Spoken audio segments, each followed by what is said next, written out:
मोदी स्पर्धा जरी व्यक्तीत खोटं बोलत असतील परंतु मला तोंडावर खरं बोलायला आवडतं। त्यामुळे मी स्पष्टपणे सांगते की भारताची वाटचाल ही महासत्तेकडे होत नाही।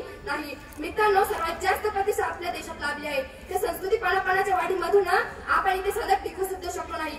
आपल्या ज्या संस्कृती पानापाना त्यांना लुटमात देऊन नक्षीवर दाखवून विकून त्यांचे आता स्वतःहून अनुकरण करणारी ही युवा पिढी निर्माण होत असेल तर तो देश महासत्ता बनणार तरी कसा? व्हॉट्सअप, इंस्टाग्राम, फेसबुक व इतर सोशल मीडियावर आजची युवा पिढी टाइमपास करण्यात व्यस्त आहे आणि मग अशी वेळ सार्थकी लावण्याऐवजी आयुष्याची घडी विजवत आहे।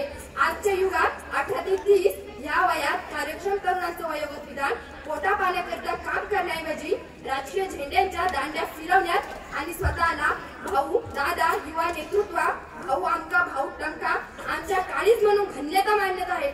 अरे, व्हॉट्सअप स्टेटस ठेवतो मी शिवरायांचा मावळा आणि गडाच्या 4 पायऱ्या चढल्यावर फुसफुस करतो हा बावळा।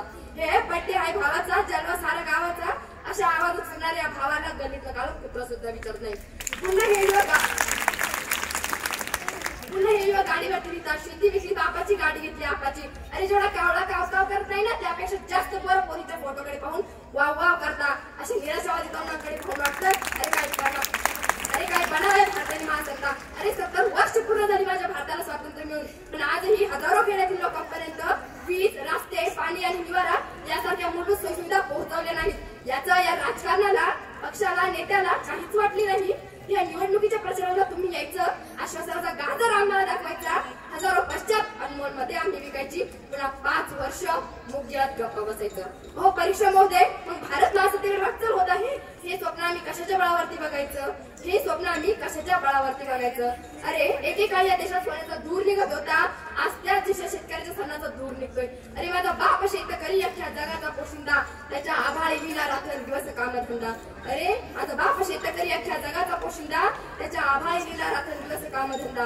अरे, त्या काळ्या मातीची स्वर करत इतरांचे पोट भरत माझ्या बापाच्या मागची पिढ्या काही जात नाही आणि या भारत देशाला बळीचं राज्य काही येत नाही दिल्ली येथील शेतकरी मोर्चा, नाशिक ते मुंबई येथील तडकत्या उन्हात रक्तभोंगा पायांनी निघालेला मोर्चा याचे सुद्धा यांना काहीच वाटलं नाही। महाराष्ट्राच्या दुनियेत भुसावळ येथे सर्वात कमी पाऊस असतो, पण तेथील जमीन ही जागतिक दर्जाची असून तेथील शेतकरी आत्महत्या करतो असं ऐकण्यात सुद्धा येत नाही। भारतात, महाराष्ट्रात एवढा पाऊस पडूनही शेतकरी आत्महत्या का? मित्रांनो, पिण्याच्या पाण्याची सुद्धा व्यवस्था यांच्याकडून झाली नाही। अरे, काय बनवणार हे भारताला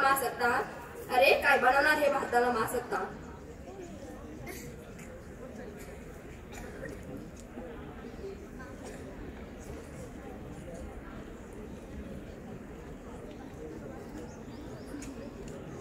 एवढी बोलून माझी